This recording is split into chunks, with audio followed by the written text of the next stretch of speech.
Graça e a paz, irmãos.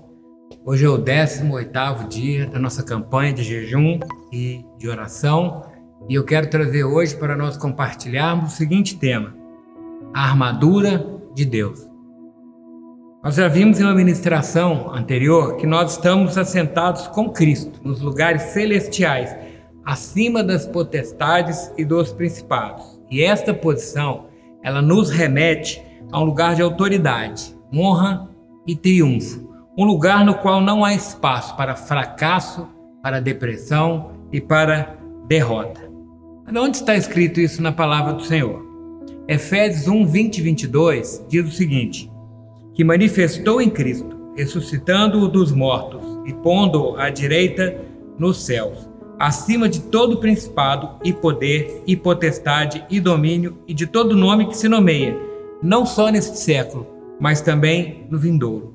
E sujeitou todas as coisas aos seus pés, e sobre todas as coisas o constituiu como cabeça da igreja. Bom, esse texto fala de Jesus, assentado em lugares celestiais. Mas e nós? Um pouco mais à frente, em Efésios 2,6, diz o seguinte: e nos ressuscitou juntamente com ele, e nos fez assentar nos lugares celestiais, em Cristo Jesus. Amados, a nossa vitória sobre o inimigo, ela depende muito da visão que nós temos de nós mesmos como igreja. Se nós somos militantes, se nós somos derrotados ou se nós somos triunfantes. Vejamos isso aqui. O militante, ele ainda não está sentado nos lugares celestiais, ele está militando, ele está correndo atrás, ele está batalhando para chegar nesse lugar, mas ele não crê que já está lá. Ele se esforça muito, mas como ele não reconhece ainda a sua posição, ele tem pouca vitória sobre o inimigo. O derrotado, ele ignora completamente a sua posição, o seu direito de reinar com Cristo. Ele não crê que essa é uma posição que ele ocuparia, ele não se sente justo a tal ponto, e por causa disso ele não alcança a vitória. O triunfante, ele sabe que está assentado com Cristo nos lugares celestiais, ele assume a posição e ele coloca, sim, o inimigo debaixo dos seus pés. Paulo, na carta aos Efésios, capítulo 6, dos versos 13 ao 18, ele descreve a armadura de Deus como um aspecto muito claro da verdade do Evangelho. E ele nos mostra que, com a fé correta no Evangelho, nós não seremos abalados. Então, eu gostaria, ao falar da armadura de Deus, de reler este texto revelador com os irmãos hoje. Vamos lá. Está em Efésios 6, a partir do verso 13 ao 18. Diz assim: portanto, tomai toda a armadura de Deus, para que possais resistir no dia mau, e depois de terdes vencido tudo, permanecerdes inabaláveis. Verso 14: estai, pois, firmes, cingindo-vos com a verdade, e vestindo-vos da couraça da justiça. Calçai os pés com a preparação do evangelho da paz, embraçando sempre o escudo da fé, com o qual podereis apagar todos os dardos inflamados do maligno. Tomai também o capacete da salvação e a espada do Espírito, que é a palavra de Deus. Verso 18: com toda oração e súplica, orando em todo tempo no Espírito, e para isto vigiando com toda perseverança e súplica por todos os santos. Graças a Deus. Veja bem, tomar a armadura de Deus é algo fundamental, é algo vital para o ministério. Cada peça da armadura que Deus nos fornece, ela aponta para algo vital na nossa vida no Evangelho de Cristo. É, portanto, então, algo doutrinário. Ou seja, quando nós cremos corretamente, nós usamos esta fé de maneira correta para colocar o inimigo aonde é o lugar dele, debaixo dos nossos pés. Todas essas partes, elas estão relacionadas com algo da nova aliança. Perceba, aqui não há lei, só graça. Vamos ver, parte a parte, o que essa armadura é para nós e como nós podemos utilizar esta armadura. Primeiro diz assim, nos versos lidos: cingindo-vos com a verdade. Cingir significa usar um cinto ou uma cinta. E a verdade verdadeira é o Evangelho da Graça. Perceba que os fariseus, eles conheciam a lei. Eles eram profundos conhecedores, doutores da lei, e não eram livres. Então eu posso crer aqui que a verdade não é a lei. A verdade, de fato, é o Evangelho da Graça. Paulo chama o Evangelho de a verdade do Evangelho. Assim, a verdade do Evangelho é uma cinta que nós devemos vestir, estarmos apertados, estarmos cingidos pelo Evangelho da paz. Mais à frente nos versos diz assim: vestindo-vos com a couraça da justiça. A couraça nas batalhas, ela era usada para proteger a parte de cima do corpo. Ela era usada para proteger o peito. Perceba que as setas malignas do inimigo, elas visam atingir o nosso peito com condenação, com acusação, que vão contaminando o seu coração e tirando os seus olhos do poder de Deus para a sua vida. João, em sua carta, em seu evangelho, ele afirma que nós recebemos a acusação no coração, e lá ela corrompe o nosso coração. Quando nós sentimos acusação e condenação, nós temos dificuldade em manter a intimidade, em mantermos a comunhão com Deus.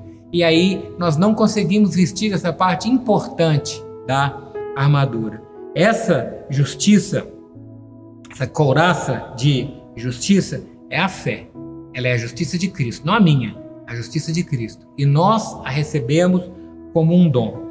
Nós precisamos declarar em todos os momentos: nós somos a justiça de Deus. Aí onde você está agora, fale para você mesmo: eu sou justiça de Deus em Cristo Jesus.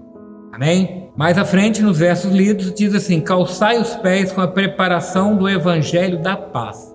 Os pés, eles apontam para o fundamento, para a firmeza no combate. Nossos pés precisam estar firmes para que eu possa combater. E o que então nos dá essa firmeza? O que nos dá essa firmeza é a paz que temos de saber que todos os nossos pecados já foram pagos. Todas as nossas dívidas já foram quitadas diante de Deus. Essa é uma certeza que nós precisamos ter muito forte. Este Evangelho da Paz, ele não depende de nós. Ele depende somente de Cristo. Ainda bem, não é, irmãos? Somente quem está em paz com Deus consegue ficar em pé diante da batalha. Somente quem está em perfeita comunhão com Deus consegue firmar os pés no chão, fincar os pés e ser vencedor na batalha. Próximo item da armadura diz assim: embraçando sempre o escudo da fé. É por meio do escudo da fé que ficamos protegidos e apagamos os dardos inflamados do inimigo. Quando a palavra do Senhor diz em dardos inflamados, por que ela cita os dardos inflamados? Porque aonde ele bate, a chama da condenação e da acusação espalha. E nós só podemos nos proteger disso utilizando o escudo da fé. E essa fé que eu falo aqui não é o ato de crer, é o conteúdo da fé, é a essência da fé, que é Cristo Jesus. O conteúdo da nossa fé correta é o Evangelho da graça, o Evangelho da paz, o Evangelho da justificação pela fé em Cristo Jesus. Mas na frente diz: tomai também o capacete da salvação. Perceba a importância desta parte da armadura de Cristo no ministério do cristão. A certeza da salvação é o capacete em sua cabeça. No momento em que você duvida da sua salvação, você não veste esse capacete e todas as outras partes da armadura então perdem a validade. Você não pode mais contar com elas, porque você deixou de crer no mais importante da nossa vida, a nossa salvação, o preço alto que foi pago por nós. No momento em que você duvida, tudo mais perde a utilidade. A nossa fé significa que acreditamos que já recebemos a provisão para todas as nossas necessidades, ainda que você não esteja vendo isso agora. Ainda que você não esteja percebendo isto agora na sua vida. Mas creia, porque você já recebeu. Tomai então a espada do Espírito. A espada do Espírito é a palavra de Deus. No original grego, a palavra grega aqui para a palavra é rema, que significa palavra viva, que é liberada a nós pelo Espírito. Não é logos, que é a palavra escrita, não é a letra morta que está aqui, mas é a palavra viva, que é liberada a nós somente pelo Espírito, a qual devemos vivê-la. Tudo que Deus faz, Ele faz pela palavra e pelo Espírito. Devemos acreditar e buscar esta palavra viva, este rema para as nossas vidas. E finalmente diz assim: orando em todo o tempo no Espírito. A maneira correta, então, de vestirmos todas as peças da armadura de Deus é através da oração no Espírito. Perceba que oração no Espírito é diferente de oração simplesmente. Oração no Espírito significa orar em línguas, na intimidade com o Senhor, o seu Espírito falando direto com o Espírito do Criador. Judas diz em sua epístola que quando nós oramos em Espírito, nós edificamos a nossa fé, nós construímos a nossa fé através da comunhão, vez que o nosso Espírito se conecta de uma maneira muito poderosa ao Espírito de Deus. Amados, quanto mais nós entendemos que somos amados, mais oramos, mais somos alimentados, mais somos guardados e mais permanecemos inabaláveis. Nesses dias de jejum e oração, eu gostaria então de clamar mais uma vez a todos vocês que nós permaneçamos em jejum e oração, gastando nosso tempo na presença do Senhor. Vamos desfrutar da presença dEle, esses momentos que nós podemos ter só nós, nosso Espírito, falando diretamente com o Espírito dEle, em oração, para que nós possamos vestir a armadura de Deus. Vamos crer no poder dessa armadura pela sua vida, começando pelo poder do capacete da salvação, crendo na salvação, que somos salvos. E aí vamos vestindo, uma por uma, todas as peças e tomando posse da vitória, nos assentando com Ele em lugares celestiais e colocando o inimigo no seu lugar, que é debaixo dos nossos pés. Eu creio que nestes dias o Senhor tem feito isso em nossas vidas, mas nós precisamos dessa comunhão, precisamos desta intimidade. E eu quero então clamar a você que faça isso. Busque a presença de Cristo, busque a presença de Deus e essa comunhão na sua vida. Eu posso garantir a você que vestindo esta armadura, você se torna inabalável. Amém? Creia nessa verdade, fique com Deus, em nome de Jesus.